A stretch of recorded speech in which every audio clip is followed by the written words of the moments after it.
The unseen force. German soldiers encounter American tanks. It was June 1944, a critical turning point in the Second World War. The beachheads of Normandy had just been secured by Allied forces, but the road to victory was anything but certain. The German Wehrmacht, battered and pushed back by the relentless advance of the Allies, was about to face a shock that would change their perception of the war, one that would echo through the ranks of the German soldiers who were about to encounter the might of the American M4 Sherman tank. The morning air was thick with the scent of salt water and earth, and the thunderous sounds of artillery could be heard in the distance. On the front lines, German soldiers were prepared for the typical fighting that had come to define the Western Front.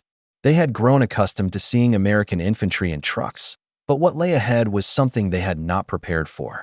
From the dense hedgerows of Normandy, where every corner held the potential for death, the Germans looked out in disbelief as the unmistakable outlines of armored vehicles began to emerge from the smoke and chaos of the battlefield.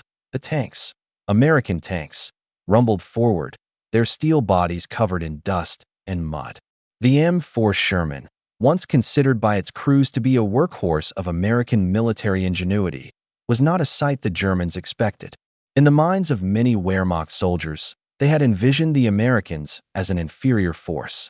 They had seen them struggle in previous engagements, particularly in the early stages of the war, when the U.S. Army was still finding its footing in Europe. But this was different. The German soldiers, who had grown accustomed to the sight of the much-feared Panzer IV and Panther tanks, could hardly believe their eyes. This wasn't the weaker force they had anticipated. This was something else entirely. The M4 Sherman, though not as heavily armored or as powerful as their German counterparts, moved with a speed and adaptability that caught them off guard. The surprise wasn't just in the sheer number of these tanks, but in the way the Americans used them, coordinating them with infantry, artillery, and air support in a seamless, integrated manner that overwhelmed the German defenses. There was no room for the German soldiers to retreat, no immediate way to counter the Sherman's relentless advance. These tanks weren't just rolling down the narrow roads of Normandy. They were advancing through the hedgerows, taking out German positions with precision. What had been perceived as an inferior force was now rapidly turning the tide of the battle, and the German soldiers who were stationed along the Normandy coastline began to understand the magnitude of their mistake. The shock of speed and coordination as the American tanks moved through the fields of Normandy, their roar became a constant, oppressive reminder to the German soldiers that the Allies were no longer just advancing. They were controlling the battlefield. The M4 Shermans, while not as formidable in raw firepower as the mighty German Tiger or Panther tanks, had something far more terrifying: speed and coordination. It was these two qualities, combined with American ingenuity, that would shake the confidence of the German forces to their core. From the moment the first American tank appeared through the smoke, the Germans realized that this wasn't going to be a battle of attrition as they had expected. They had spent years honing their warfare techniques, believing that their experience and superior firepower would always tip the scales in their favor. But here, in the fields of Normandy, they were confronted with something different. The American strategy of combining air superiority, artillery support, and infantry coordination with the M4 Sherman was unlike anything the Germans had ever seen. The Sherman tank's most notable advantage was its speed. While the Germans boasted powerful tanks that could tear through enemy lines with devastating firepower, these tanks were slow and cumbersome in the tight, enclosed terrain of Normandy's hedgerows. The M4 Sherman, on the other hand, was more maneuverable.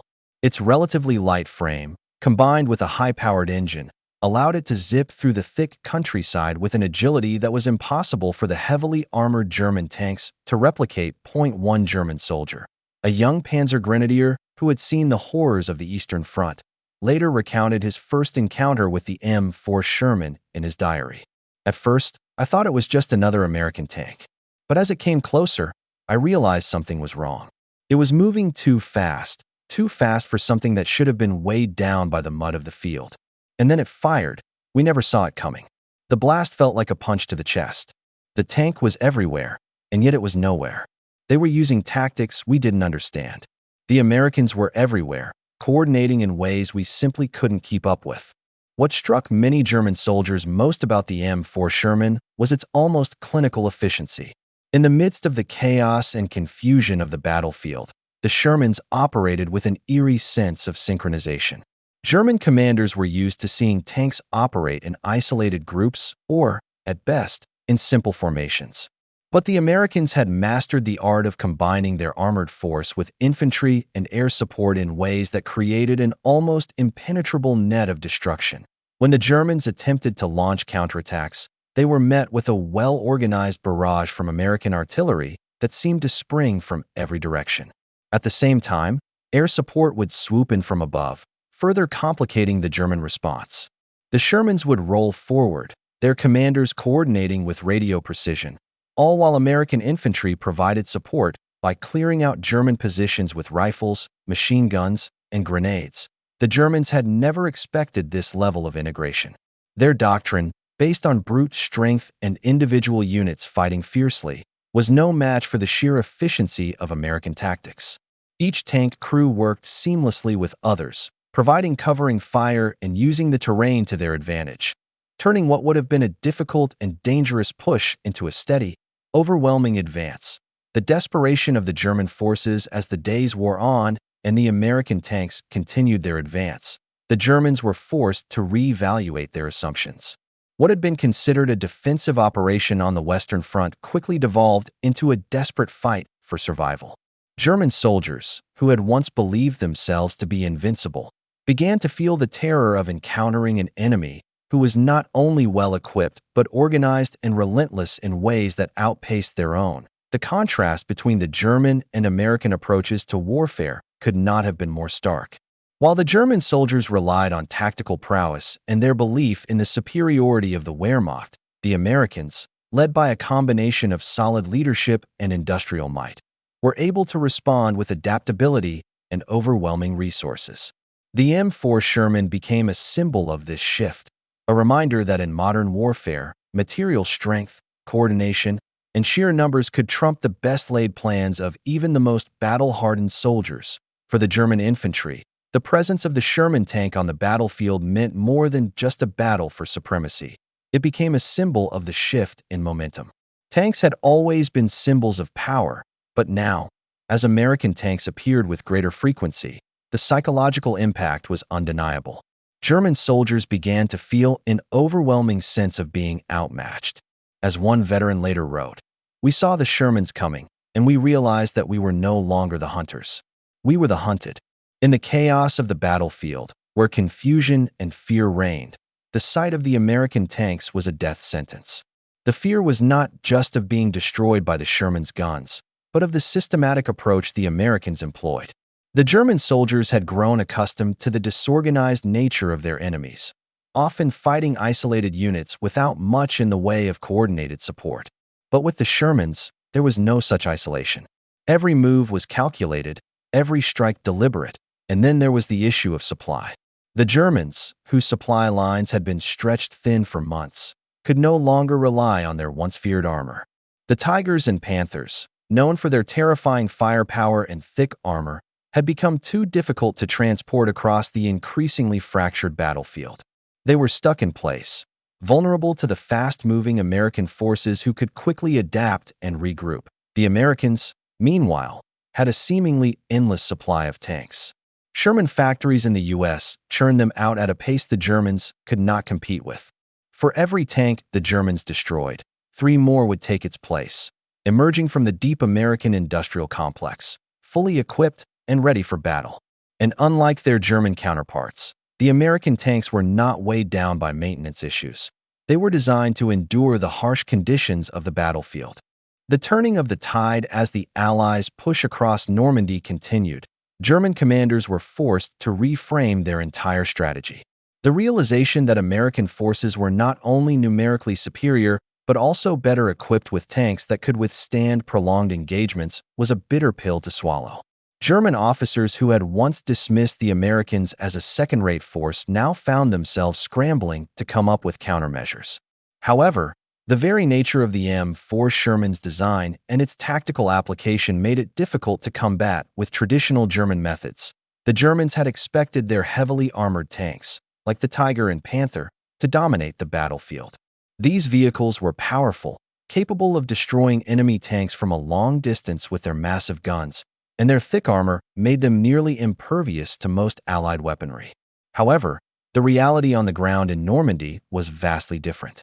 The thick hedgerows, the narrow roads, and the confined spaces of the countryside did not allow for the full deployment of the German heavy tanks. They became trapped in the labyrinth of fields and ditches that were more suited to the speed and agility of the M4 Sherman. American tank crews, in contrast, adapted to the environment in a way that German commanders could not have anticipated. Rather than trying to fight in open fields, the Sherman tanks would hide behind trees, utilize the landscape, and wait for German forces to advance into their prepared kill zones. This wasn't just about firepower. It was about outthinking the enemy, something the Germans had come to rely on themselves.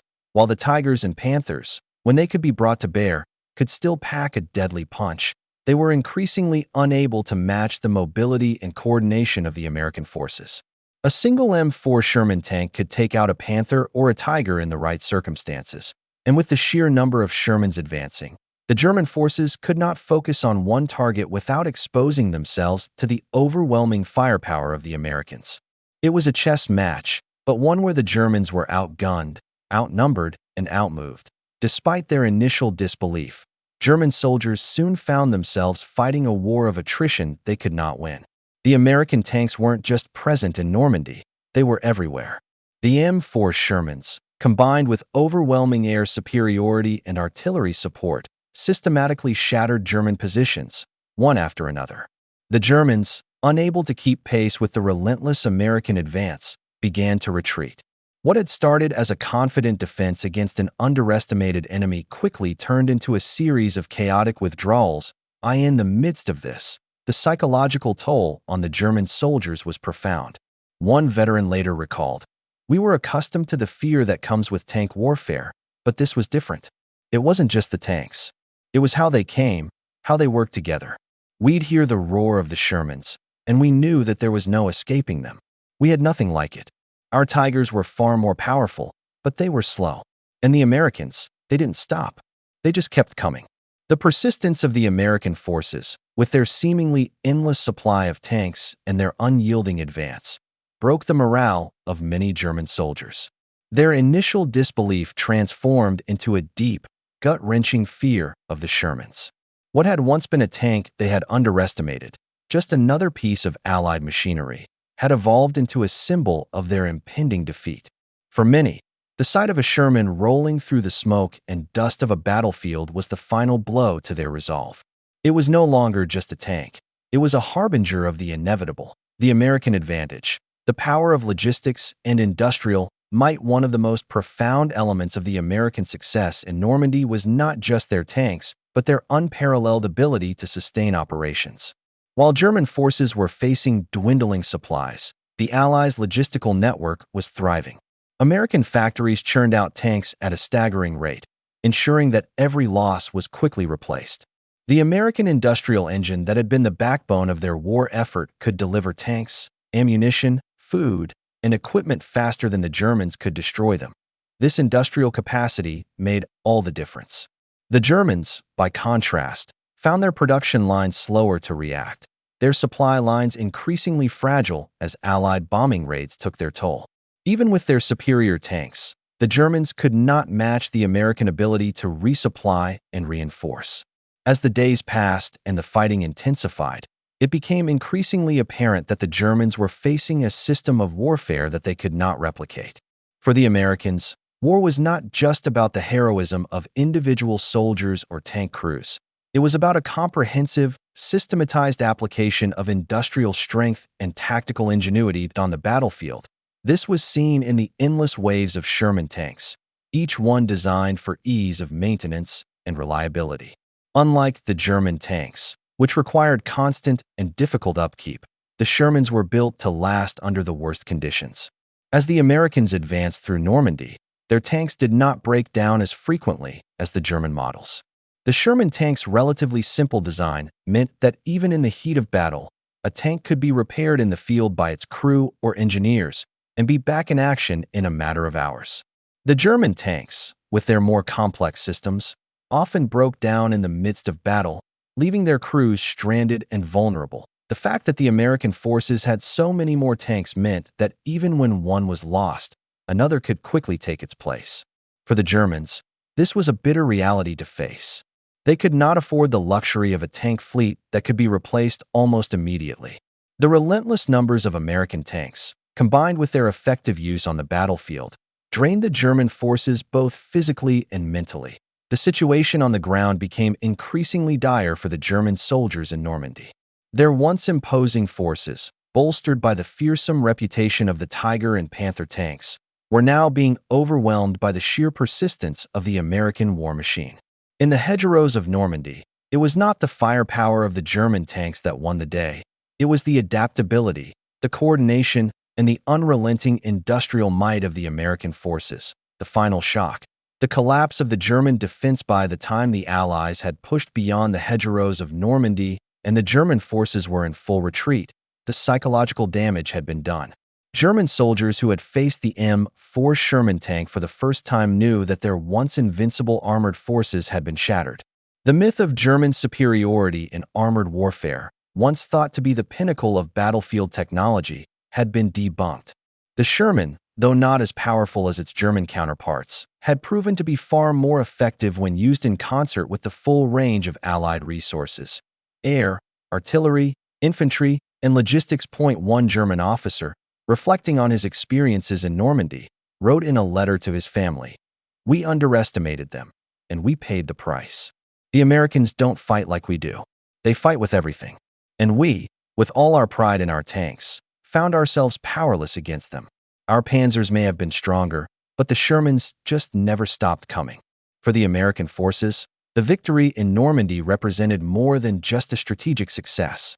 It was a confirmation of the American way of warfare, an approach that combined the best of technology, logistics, and human resolve.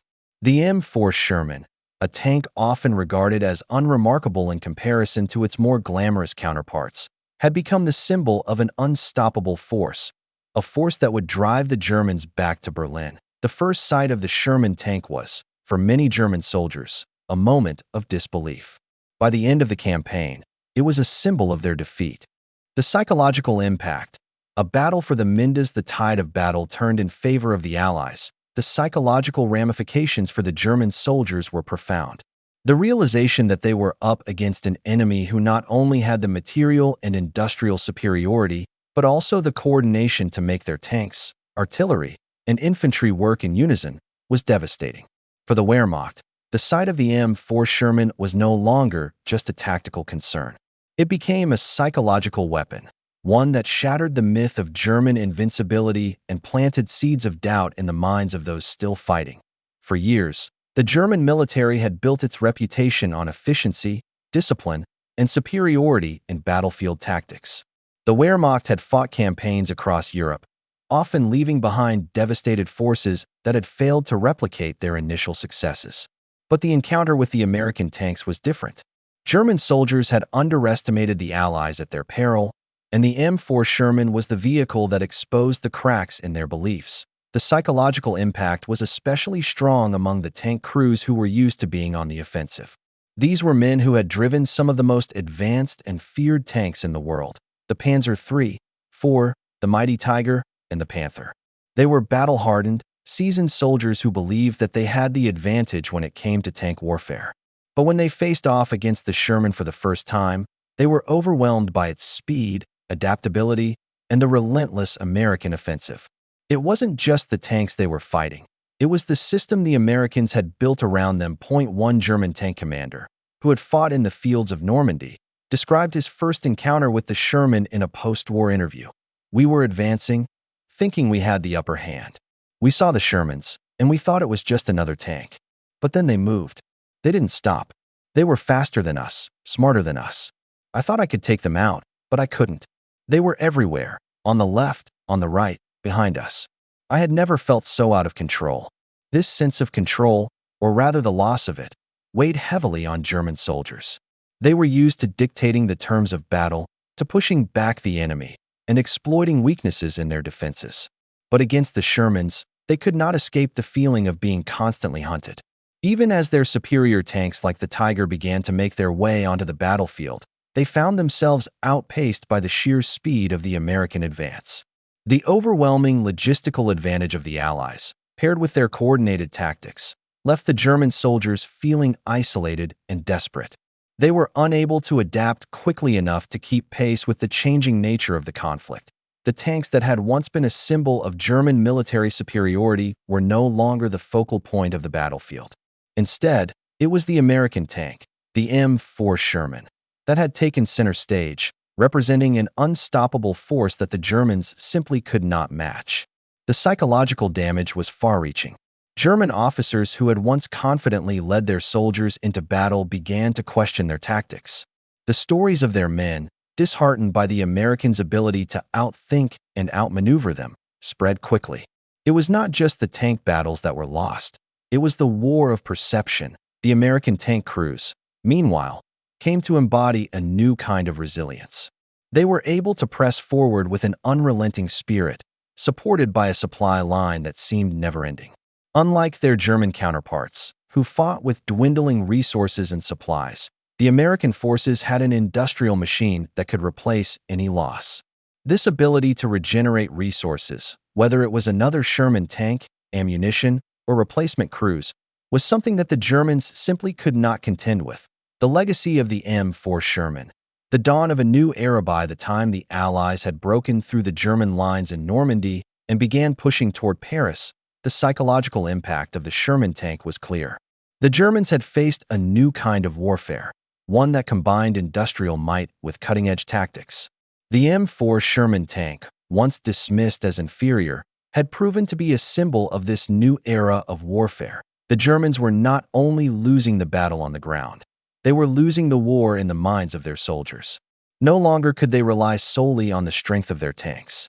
The American tank crews, working in close coordination with their infantry and artillery units, had completely shattered the German belief in their own superiority. What had once been a seemingly unassailable fortress was now crumbling under the weight of American might.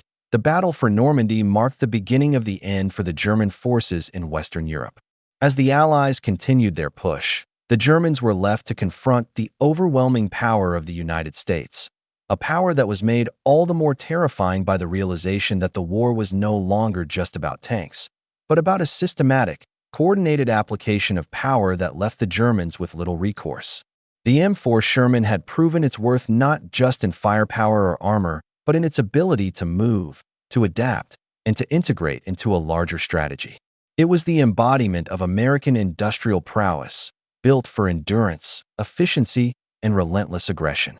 The tank itself became a symbol of American perseverance and technological superiority, and it would go on to become one of the most iconic vehicles of the war. For the German soldiers, the encounter with the Sherman tank was more than just a physical battle. It was a brutal reminder that in modern warfare, adaptability, logistics, and coordination were just as important, if not more so, than sheer firepower. And it was this realization that would continue to haunt the German forces as they faced the Americans on every front from that point onward. In the end, it wasn't just the tanks that won the war, it was the systems that supported them. The Germans, for all their experience, were up against an enemy whose industrial might and innovative strategies made them a force they simply couldn't overcome.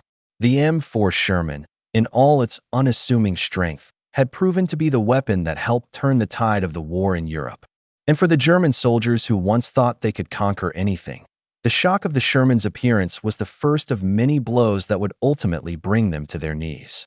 Conclusion: the unforeseen triumph through encounter between German soldiers and the M4 Sherman tanks in Normandy marked a pivotal moment in World War II. What began as a shocking confrontation for the German forces would go on to reveal profound truths about the nature of modern warfare. The Germans, who had once believed in the invincibility of their tanks and the superiority of their tactical doctrine, found themselves facing a relentless, coordinated force that could not be matched: the American war machine. The M4 Sherman, a tank often underestimated for its lack of sheer firepower and heavy armor compared to its German counterparts, proved that speed, maneuverability, and industrial support could overcome even the most formidable of enemies. It was not just the tank's raw capabilities, but the systems of logistics, coordination, and sheer American industrial power behind it. That made the Sherman such a terrifying force.